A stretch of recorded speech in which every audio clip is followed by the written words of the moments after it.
And so what I'm going to be doing, we'll talk about the Center for Renewing America, but the lead here is what's going on with immigration. But then I also want to open up, we can talk about anything. The federal government weaponized against its citizens, and IRS wants access to our bank accounts, Justice Department that thinks parents are domestic terrorists, So we'll open into that, which are No shortage of material. a lot of the issues that are on your website. So how did you get the idea of starting the shop, Center for Renewing America? I mean, you came out of the Trump organization with a big job. You wanted to be a nimble leader on issues. I did.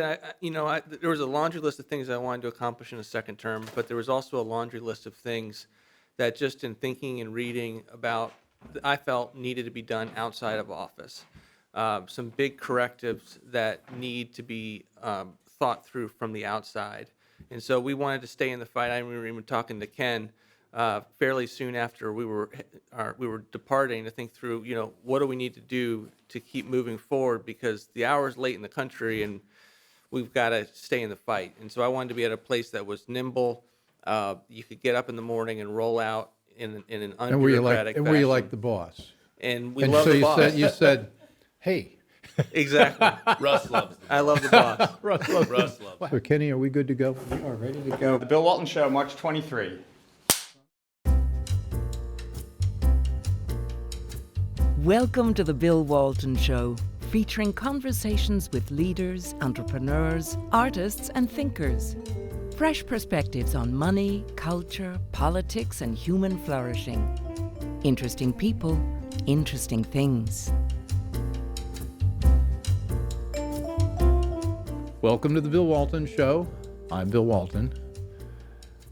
With Ukraine and Russia dominating the headlines, America seems to have lost focus on the border and the war that really counts. It's not Ukraine. It's America's southern border with Mexico, Texas, Arizona, New Mexico, California. The Biden administration seems to have simply opened it up completely. And what's happening is an ongoing catastrophe that's fueling illegal immigration, human trafficking, drug smuggling, and on and on. We need to focus on this war, on our border here at home. And as if that were not enough, it also seems we have a federal government that's weaponizing against its own citizens. We've got an IRS that wants access to our private bank accounts, a Justice Department that thinks parents are domestic terrorists because they're against the radical teaching of critical race theory, and of course, the attempts at a federal reign of terror with their vaccine mandates. Pushing back against these and other horrible government actions is an exciting new policy shop, the Center for Renewing America, led by its founder and president, Russ Vought. The center is a make-it-happen shop, not content to just put out policy papers, but is committed to results and to bringing about change. Russ served as director of the powerful Office of Management and Budget under President Trump, where he oversaw the implementation of Trump's agenda across the entire executive branch. Ken Cuccinelli, my favorite Virginia governor candidate, and we didn't win, but we tried, is a senior fellow and we came that close, is senior fellow for Homeland Security and Immigration at the center. Ken served under President Trump as well as Deputy Secretary of Homeland Security and as Director of the U.S. Citizenship and Immigration Services. There, he was a key, if not the key, to enforcing President Trump's top border and immigration policies. Russ, Ken, glad you guys are here. Good to be with you. We've known each other as fellow travelers in some of these battles, and they unfortunately continue. They do continue. Boredom is not a great danger. Well, Ken, let's open. We had you on, Russ, last time with Arthur Herman. We were talking about naval strategy. Extremely interesting. But this time I want to get to our land strategy, which is the border. Yeah. And Ken, you've been leading an effort at the center to push back against, in fact, not just push back, to develop a strategy where we can protect our border. That's right, without waiting for a change of administration. So the founding fathers were very smart very foresightful. And among the things in the Constitution that hasn't been used to date is the states, border states in particular, their authority to repel invasions. And I don't know how many millions of people you need coming across your border without permission for it to qualify as an invasion. But all the politicians down there talk about it as an invasion. And we've done some legal and policy analysis. We conclude it's an invasion. And recently, interestingly, maybe 6 weeks ago or so, the first legal opinion on the subject by any authority in America ever was issued supportive of the same position we have advocated, and that was by the Attorney General of Arizona, Mark Brnovich, who answered legal questions. As I was a former state AG, we issue these opinions once in a while, and his opinion is that Arizona has the authority under Article 1, Section 10 of the Constitution to defend its own border under the current circumstances. And he also notes that authority resides exclusively with the governor, which we would also agree with. But that raises the question for Governor Ducey, why aren't you doing it? And you look at his rhetoric and his State of the State address, he says all the right things, but he doesn't actually do it. I just happen to have handy the text of that article.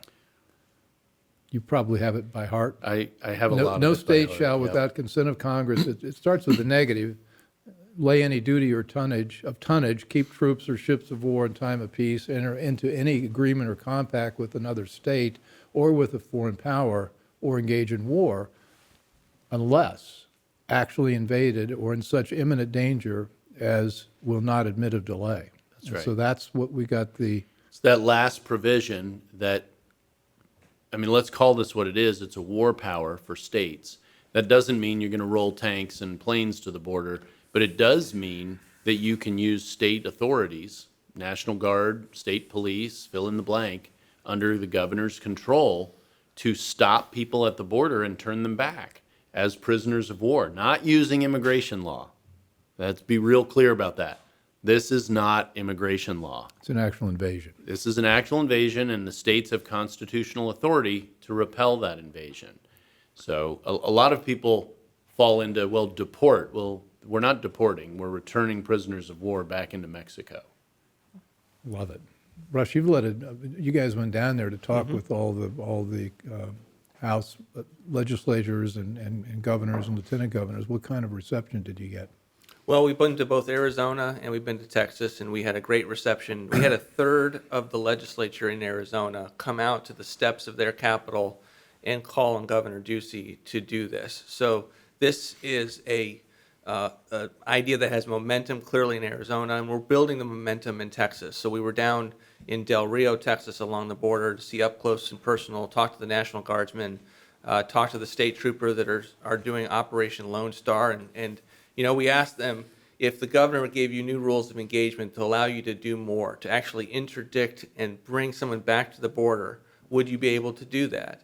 If you were deputized to do that? And they said, absolutely, we could get the job done. So this idea is building. My hope, Ken and our hope, is that if Governor Ducey doesn't do this, that there is a Republican set of gubernatorial candidates that are running. Very likely that this is something that will be done early next year. And if Arizona does it, there is no way that Texas is not going to do it. So we are enthusiastic that somewhere in the neighborhood of 2 years before a Biden administration would end, we could have two of the major four border states doing this plan and unilaterally securing their border. Well, I read that list of states. Texas, Governor Abbott at least started doing some fairly effective things. I don't know where he is now. Well, fairly active, not effective. Okay. There is an important difference. Oh, yeah. There's my favorite and only joke from an Italian pastor I had years ago was, what do you do when Jesus comes back? Look-a-busy. and that is what's going on in Texas. If you look at the beginning of Operation Lone Star and look today, there hasn't been an iota of movement down in the number of illegal crossings. What they're doing doesn't work, and there's a very simple reason, because they won't return them to Mexico. Until the potential flow up across that border illegally knows they will be returned or that it's going to be hard for them to get in, they will just keep coming. And we can go action by action. I will say this, the one thing that can have a long-term impact that Texas is doing is state funding for the wall. But even the wall requires both manpower and the political willpower behind it to make it effective. If all people have to do is walk a few more miles to go around the wall, and you're not going to stop them there, they'll just do that. But it still has the potential when either federal will returns or the state steps up to the next level, this constitutional level we're talking about, that will help. But it's the only thing they're doing, and it won't help given their current other policies. I think implicit in what we're saying, and maybe we ought to make it explicit, is that we don't think what the Biden administration is doing is incompetence at the border. It's a deliberate policy to open it up. Yep. Yeah, I mean, there's no question. I mean, it's deliberate, and elections are important. It takes time, and court cases are really important. So we've won in the courts, but that you're now counting on a administration official to actually do what the court wants you to do and to do it with gusto, and we just don't believe that's going to happen because they have an open border bent in policy. And it hasn't yet. And it hasn't yet. So even the way we win remain in Mexico, that doesn't mean that they're going to actually do it. So we need governors in red states to lead the way to be actually say what's necessary to actually get the job done, not blame the Biden administration. There's blame aplenty to be had. Right. But we actually need results, and your voters put you in office for those results. So if I could dovetail off that. So Russ makes a point, red state governors. So we've talked about the border because the legal authority is, in our view, is clear on the border. But if you're the governor of Nebraska or Florida, to take two examples of governors who have said they would do this, you can send your National Guard, you can send your state police, for instance, if you're willing to put them under the authority of the border state governor. They can be deputized in that state, and they can participate in this activity. So, yes, the authority has to be exercised by the border state governor, but all 50 states can participate in protecting this border, even if the federal government doesn't. So I'm governor of Indiana, to pick a hypothetical. That's where I grew Sure. up. Republican, protect the border. I can send my militia down to the border to help protect, You to can. help do things. Yeah, it Under has to whose be. authority? I mean, do I have to be invited in by Texas Yeah, or Arizona? the authority to be exercised has to remain with the border state, the invaded state's governor. But you can send your trained personnel, they can be deputized. So I'll use a Department of Homeland Security example. When we had the riots in various cities, the federal police force that dealt with them was the one that protects buildings. Most people haven't heard of it. It's the FPS, Federal Protective Service. And we would deputize CBP officers, ICE agents as FPS officers for purposes of bolstering our numbers at the point of need. States can do the same thing. They all have their own laws about deputizing law enforcement, and they can bring in those from other states so they can then share the burden of doing what, frankly, the federal government ought to be doing. The federal government, under the Constitution, guarantees every state against invasion, but this administration has consciously decided they're going to invite an invasion instead. This is the Bill Walton Show. I'm here talking with Russ Vought and Ken Cuccinelli about Biden's open border policy and its effect and the chance that maybe we can do something about it by getting the states to act and not wait for the federal government. When we talk about the states, though, I looked at a reason I ticked off that list. Texas, maybe. Get another governor, probably, if we do get a good outcome. New Mexico, we've already got the attorney general, or not New Mexico, Arizona, but you get to New Mexico, the governor there actually likes the open border policy and doesn't seem to be doing anything to support what you're talking about. Well, politically, yes, but I mean, remember, Well, how do you even feel all if the you're way- living in New Mexico and That's you got a just it. governor? I mean, this is But I think it'll be a game changer if we're successful in Arizona and Texas. But now you've got a situation where all of the traffic is going to California and New Mexico. It puts much more attention on those two governors to make sure that they are actually in it to win it for their open border strategy. Now their voters are demanding, like, why is it all coming to New Mexico, which I think is fourth out of those 4 states. Yes, it is. So, I think it does change the dynamics, even in a blue state, if we're successful in those first 2. 'Cause I would point out, not that I rely on polling, but it's interesting, in the spring of 21, so right at the beginning of the Biden administration, Biden was already underwater with Democrats on the immigration issue. Yeah. And that was in March and April of 2021. And we've had a year of, frankly, from those people's perspective, nothing but crisis. Well, people are paying unfold and get attention to it. I worse. think the poll numbers are even more favorable to fighting back against this open border. absolutely. I mean, it's The only motive on their side is political virtue signaling and kowtowing to their radical left that wants to erase our borders. I mean, all Democrats don't want to erase America's borders, but the ones with the voices and the control in the Democrat Party do. how bad is it? Oh, it's really bad. And the morale of CBP is bad. I was going to the ask morale you of about that. ICE. How do you feel if you're working for Trump and all of a sudden, instead of keeping people out, you're inviting people Well, in? instead of being an honored, respected law enforcement officer, you're loathed by your own leadership. That's a really dangerous place to be for a law enforcement organization, and that's what those guys are. Those men and women are law enforcement officers, and they serve under an administration that is intentionally rearranging ICE, rearranging CBP, the Border Patrol in particular, to make them ineffective. It's like tying your own shoelaces before running a race. That's what they're doing with a lot of their policies. Now, just a day or two ago, we had a federal judge rule untie those shoelaces in one instance, where Mayorkas tried to narrow the list of mandatory Mayorkas head of deportations. Homeland Security. Yeah, the Secretary of Homeland Security, who, by the way, should be impeached, but that's a whole discussion. Well, unto there's a itself. long list there. There is, but I don't Okay. know of too many that have lied to Congress as much. There's as much good evidence there as there is for him.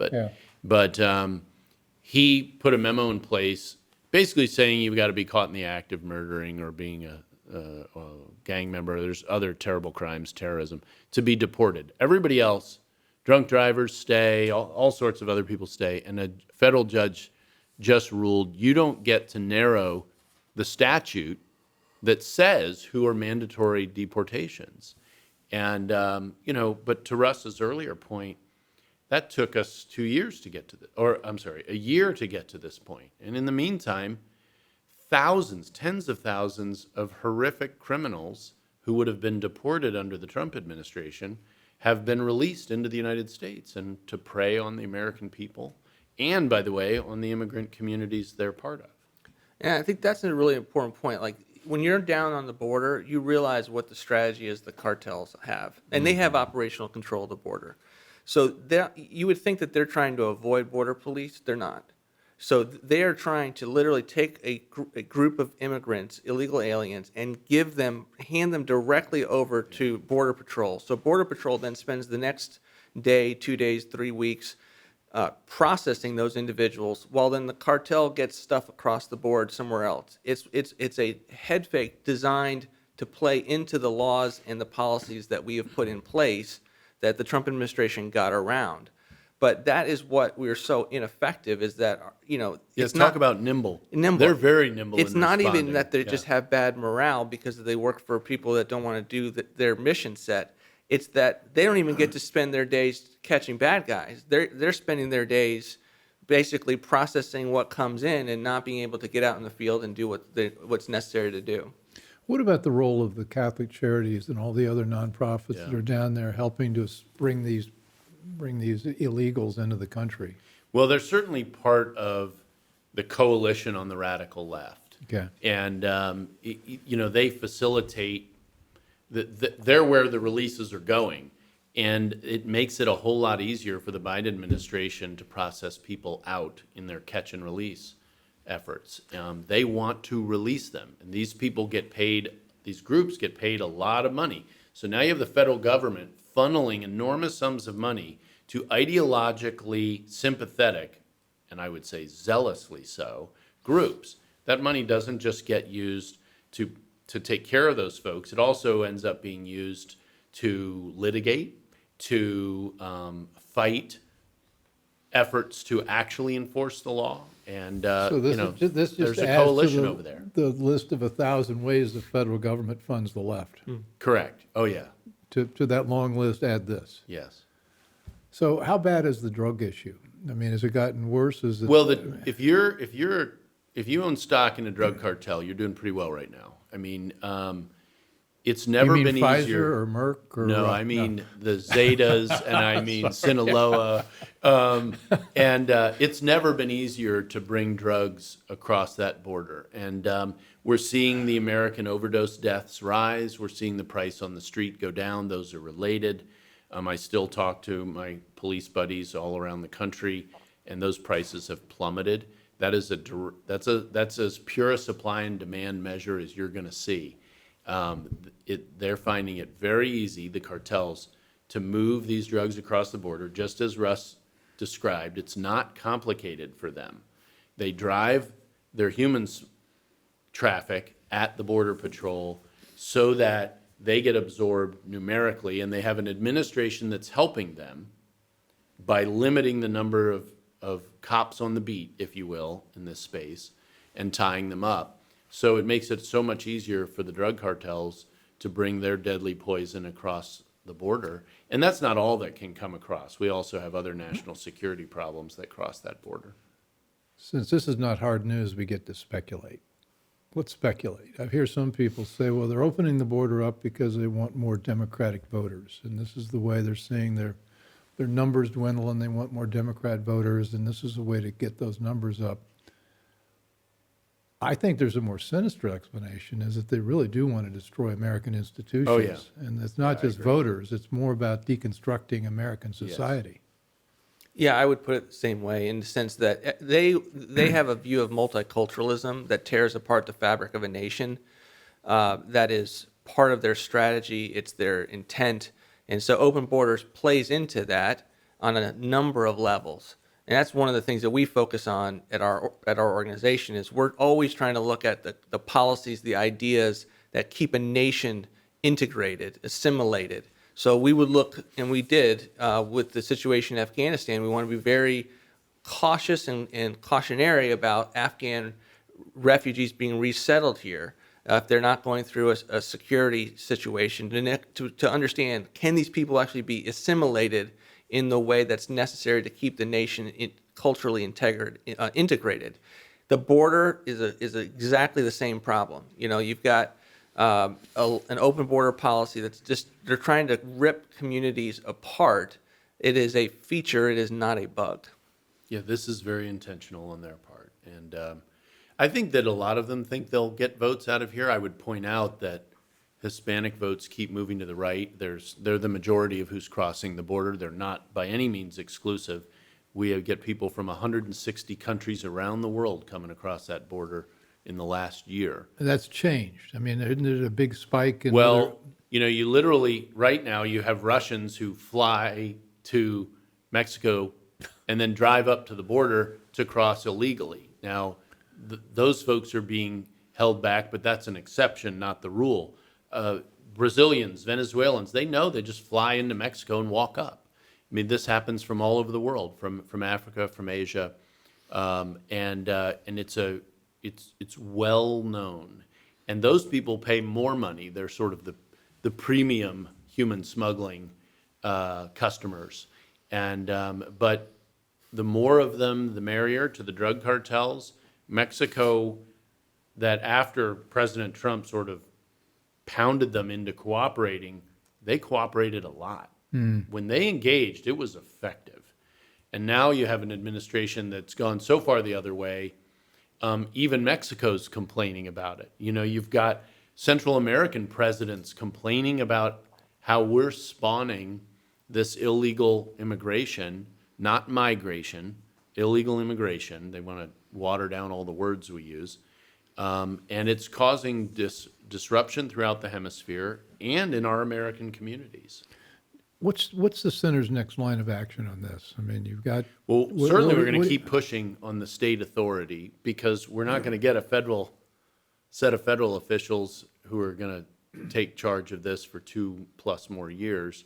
Hopefully Congress will play more of a role next year, but Yeah, I mean, we're also going to be working with the legislatures in these states to build an outcry of legislative support for the governors to then act. The governor's going to have to act. It's their authority under the Constitution, but the legislature can be part of what mobilizes them to say this issue can't be ignored. So that's on this issue, that's what we're going to be doing next. Well, Russ, you did an amazing job, head of OMB, where you got to see the whole of government.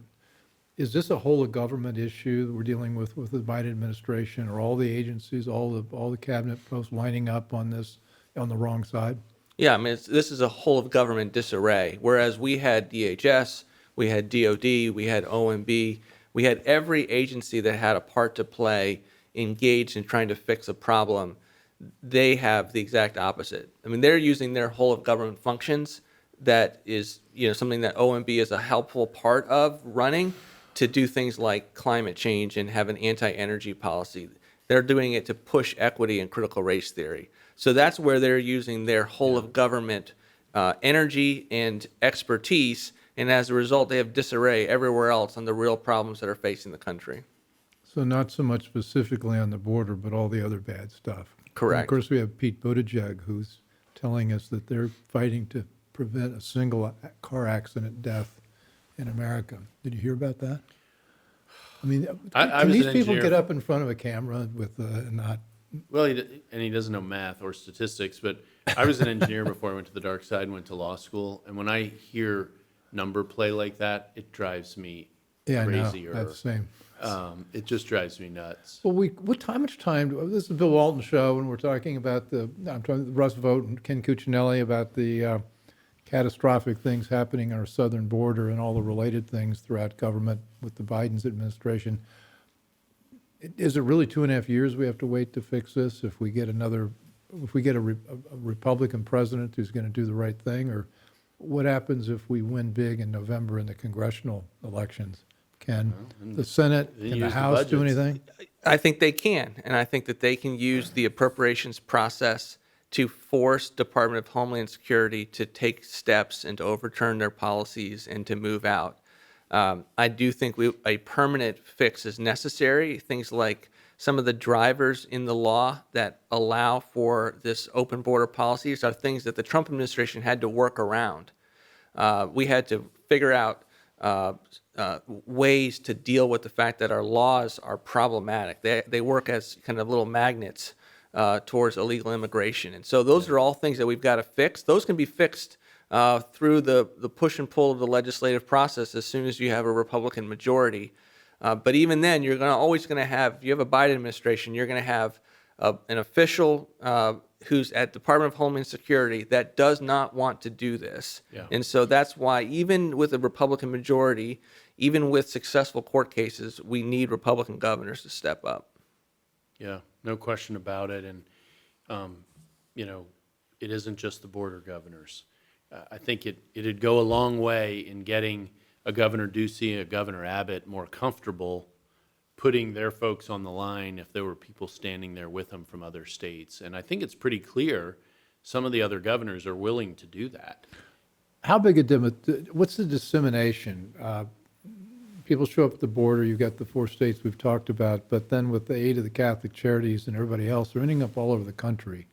Are they concentrating in places where there'd be political pushback? I mean, is it like putting a wind farm off of Nantucket or something like that? I mean, Yeah. At what point do we get the not in my backyard immigration pushback? I think in the blue areas, the cultural browbeating against making complaints like that has been so severe and effective, frankly, that you don't get those complaints even when destruction ensues. Often in the form, for instance, of exploding overpopulation of local schools that is way beyond the local plan because they couldn't plan for international illegal immigration at this kind of scale. I have that near where I live in the Manassas area of Northern Virginia, and it's happening in communities all over the country. It's a common problem. And then all the other resources of that school district get drawn away from teaching the average child to what ends up being a special situation, second language, et cetera. just as that has been a challenge before in special needs kids, for instance, and I don't think anybody in this country objects to them getting more attention and resources, but here we are now drawing resources off ordinary American children to, frankly, encourage, because that's what it does, illegal immigration. It's a benefit to the illegals of illegal Even though they're immigration. going to be taught critical race theory. Yeah, well, they're willing to make that Oh, I know. trade.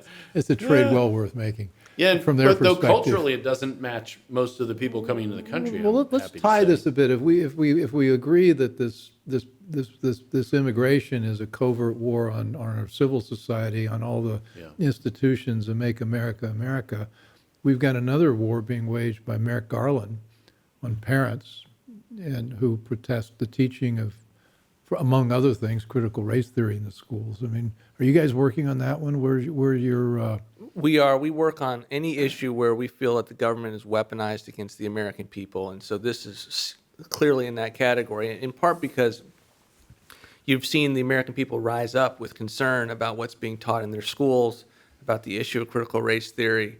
And so, there's a reason why Garland would take the steps to invoke federal terrorism laws in such a way that would cause a fear to be embedded in the minds of a potential parent to go to a school board. Am I going to have to get a lawyer for this?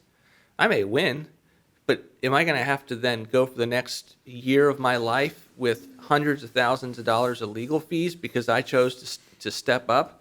Am I going to then have an FBI agent knocking on my door? And oh, by the way, we've seen the FBI that has demonstrated over the last 4 years how they make decisions and who they go after. And so this is just one aspect of it. But if we're actually going to save our country, we've got to get a handle on the ways that the left has weaponized government against the American people, and to be able to go into a new administration at some point whenever the American people give us that opportunity and say, we're changing that. And we're going to have the reforms that can say this is never going to happen again. Government is meant to protect the American people and not the other way around. Yeah, and it's America's, for so much of its history, been a shining example of the opposite. This is the place where people whose governments are making war on them flee to. Well, now we've got a government, and we've got it at state and local levels. I mean, so this isn't just a single point of problem. This has been woven through a lot of the political fabric of the left of this country to use government power against our own citizens. And we saw it with COVID. We see the free speech suppression. We see, which is a severe example of what Russ is talking about with Merrick Garland. But boy, I'll tell you, did we ever make such a good decision not confirming a judge as Merrick Garland for the Supreme Court? Oh my gosh, I mean, what's been revealed about this guy and his judgment and willingness to use government power tyrannically has been scary. And it continues to really, in real life, be scary for scores of Americans who are suffering from his decision-making. what are some other examples besides the parents? Well, certainly the parent one is huge. Yeah. And the simplicity with which it was executed. So they got a letter from a school board association effectively, or as we saw, controlled by a few left-wing people. They have members that are not similarly aligned, yet they didn't look for their approval. They sent this letter to Merrick Garland. He jumped on that, and as he said in Congress, it was the only thing he based that decision on, and then turned the full power of fighting terrorism of the federal government against parents going to school board meetings. I heard that It's the School astonishing. Boards Administration or Association was instigated by some people in the Biden White House. I mean, this was not, Yeah, so these were not people out solo acting there. No, this letter didn't come out of the blue. Right. Right, yeah, there was prior communication. Of course, that wasn't admitted early, but the month before, I want to say that was October last year, and the month before in September, Bill, exactly the kind of contacts you're describing with the White House. were going on there. So I mean, another example would be Department of Homeland Security in their kind of metrics for a watch list, putting things on that. And Ken can kind of give you the technical word for some of the bulletins that they put out for people being concerned about voter fraud as implying that that's some sort of domestic terrorism or someone that needs to be watched carefully. And there are armies of bureaucratic resources that can go to these kinds of things, of studies and databases that people can find themselves in. But I'll give you another example. I mean, just Environmental Protection Agency, and this is something we put out. We eliminated this, but I'm sure it'll come back.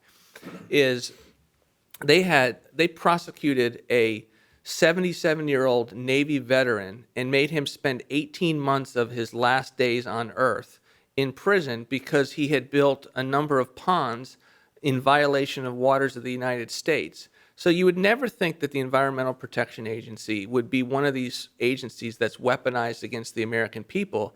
And yet you have examples of this all around, of Department of Interior not approving some license, and as a result, someone's fishery got shut down. So these are the things that we're trying to get at, and we believe it's tied in with the amount of federal spending that we're doing. So we're not just increasing federal spending because they are liberals and they want to increase government. That's part of it. But it's part of their woke, aggressive, coercive government that they're trying to perpetuate right now, and that's one of the reasons why we have to defund these agencies. yeah, that is the solution, is zero funding. Zero. Not less funding, zero funding. And by the way, we're bankrupt anyway, so why don't we get to work on that?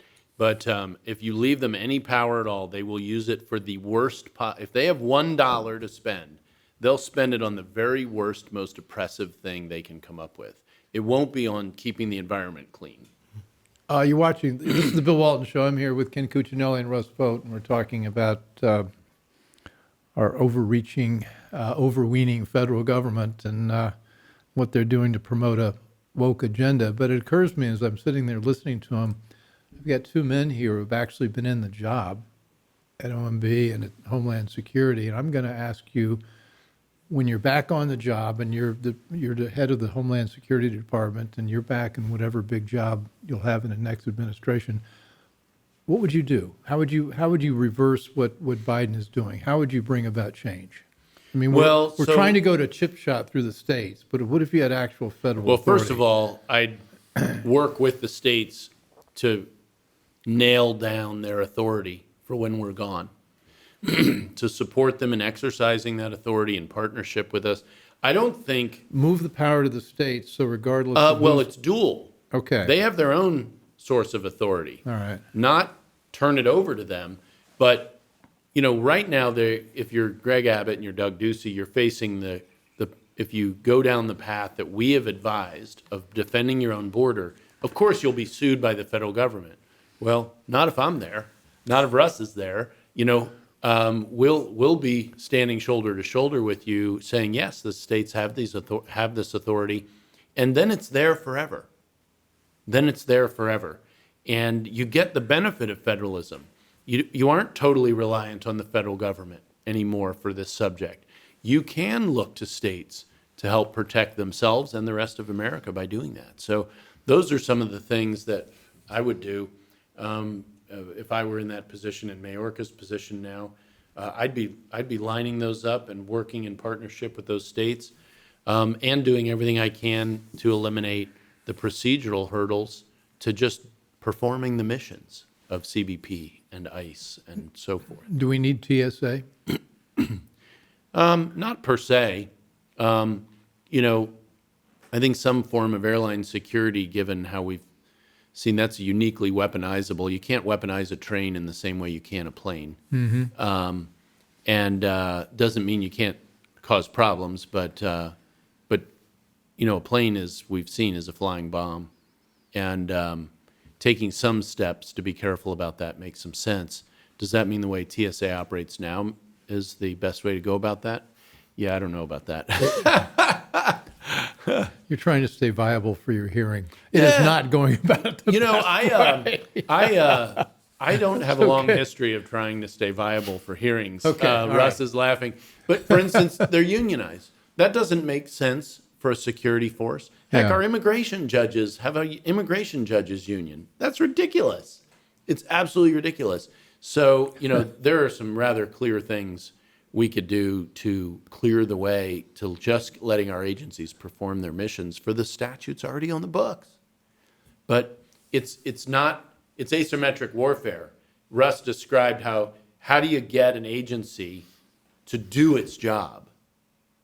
Well, when you've got a Mayorkas leading DHS, that's hard to do.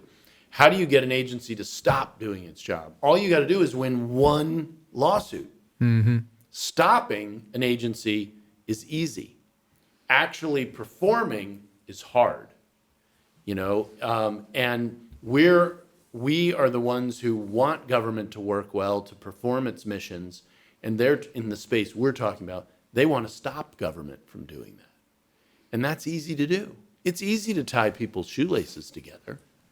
It's hard to become more efficient. Under Title 42, which was the public health order that came with COVID for the border, we were removing over 85% of all illegal border crossers in under 2 hours with what were still then high numbers. So I wouldn't say we didn't have an invasion under the Trump administration. I would say we did. We just had a federal government that was trying to deal with it. But I would point out for the future, that would still trigger state authority to engage in protecting their own border too. We wouldn't displace the states in 2019, 2018 if the same legal authority had been used. Thoughts? Yeah, one of the things that I would do immediately is ask a lot of aggressive questions about what agencies were doing.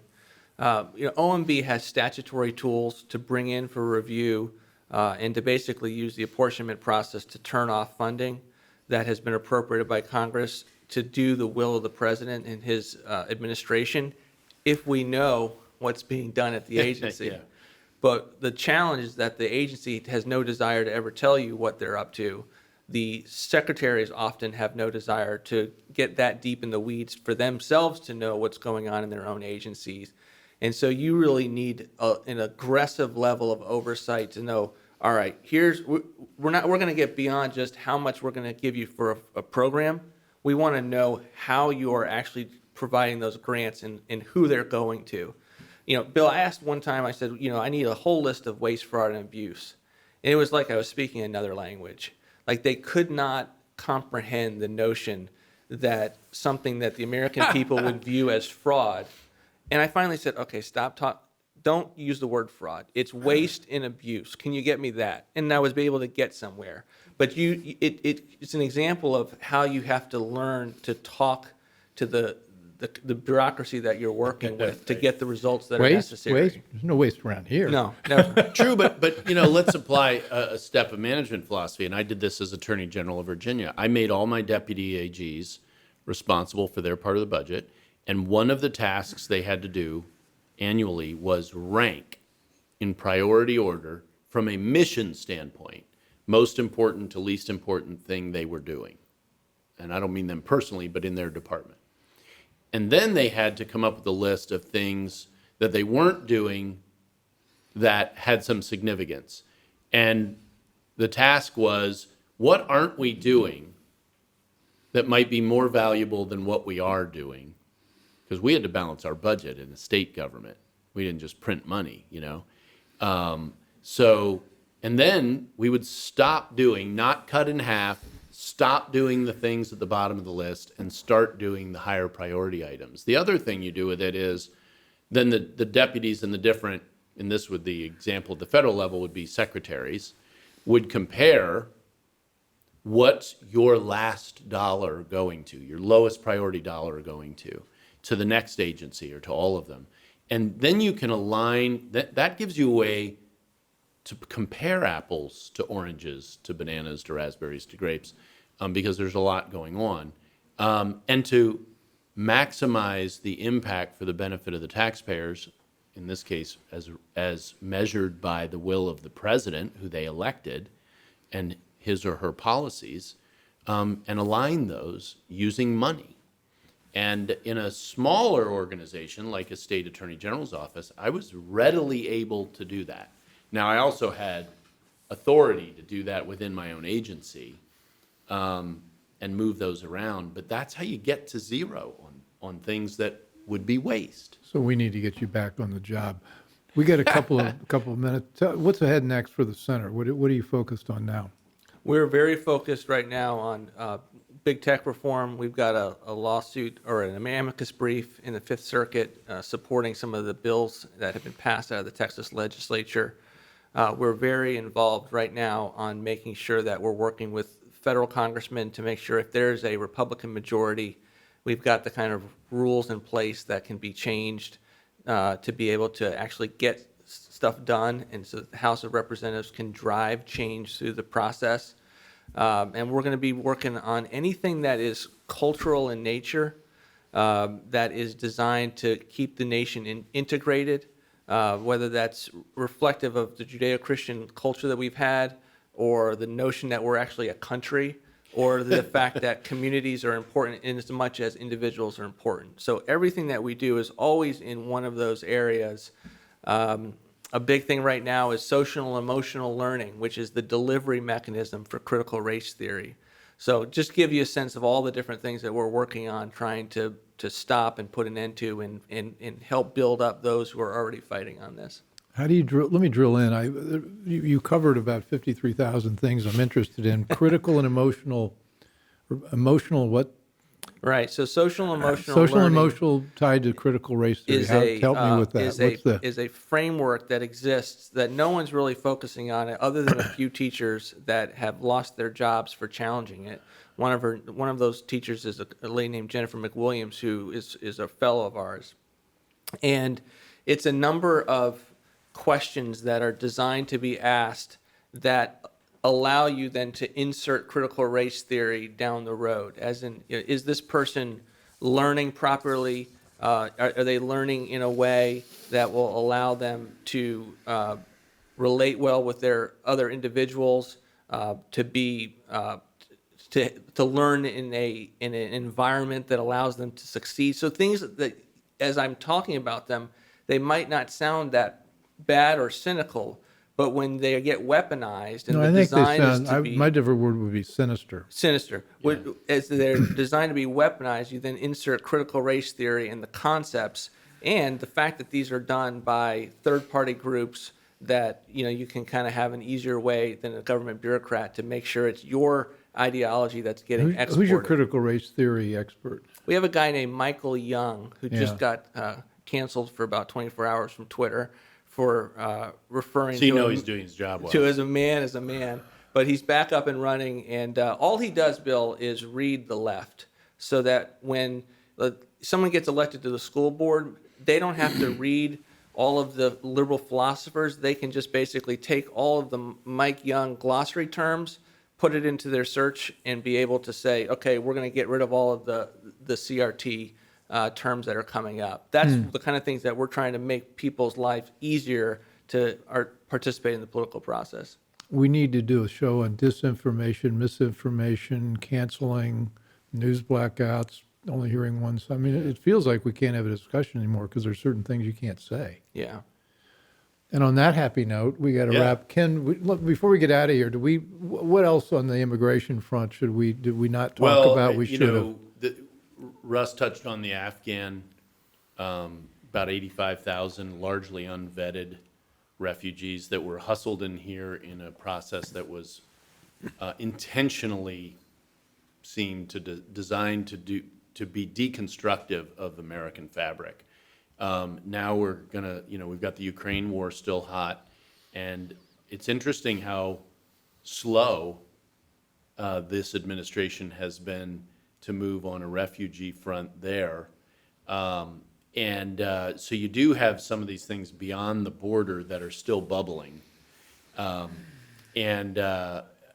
do think that it's going to be critical. It's almost too late. It's now the end of March before a midterm election.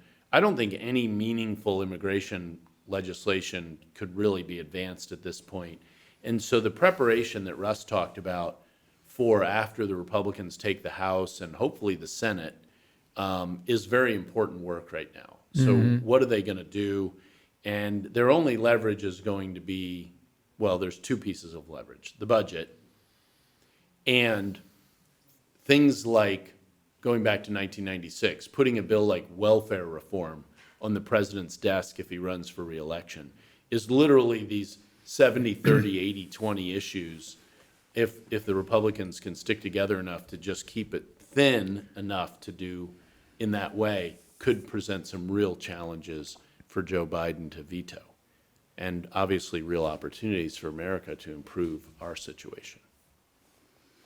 Russ Vought, Ken Cuccinelli, Center for Renewing America. Thanks for being here. Covered a lot of topics. I've got a couple more questions for you. Maybe when we shut down, I can ask those. So thanks for paying attention to the Bill Walton Show. We hope you found this interesting. Our candid discussion about immigration in America, and I hope you'll tune in for next time. As you know, you can find us on all the platforms: Rumble, Rumble. YouTube, and I don't think we said anything on this show particularly that YouTube would censor. Should we do it again so we could get some more better we stuff really in? did. We really failed I got in that plenty regard. of material. Next time, let's go for that. All right. Anyway, thanks, guys. Thanks for joining, and stay tuned. Or not stay tuned. We'll see you back here next time. So thanks for joining. Okay, excellent. Do you think the immigration thing with the refugee issue with regard to Ukraine, are they the wrong color? For this administration, yes, and they assimilate too easily. So why bother? It doesn't have the deconstructive aspect that the radical left really wants out of our immigration process. That's my take. What do you think? Yeah, unfortunately, totally it's agree. I mean, complicated, you know. Absolutely. I mean, the adoption process right now is, you would think that of all the people that we could get through from Ukraine, that kids that are in orphanages, State Department's not doing anything along those lines to help out on that. Just an example of the extent to which, it's easy on one side and it's harder on another. Is Trump going to run again? I would think so. That's where I would put my money. What do you think? I think so. Do you think he'll win? I think whoever the Republican nominee will be the next president of the United States. Yeah, I think that sounds right. I hope you enjoyed the conversation. Want more? Click the subscribe button or head over to thebillwaltonshow.com to choose from over 100 episodes. You can also learn more about our guest on our Interesting People page. And send us your comments. We read every one, and your thoughts help us guide the show. If it's easier for you to listen, check out our podcast page and subscribe there. In return, we'll keep you informed about what's true, what's right, and what's next. Thanks for joining.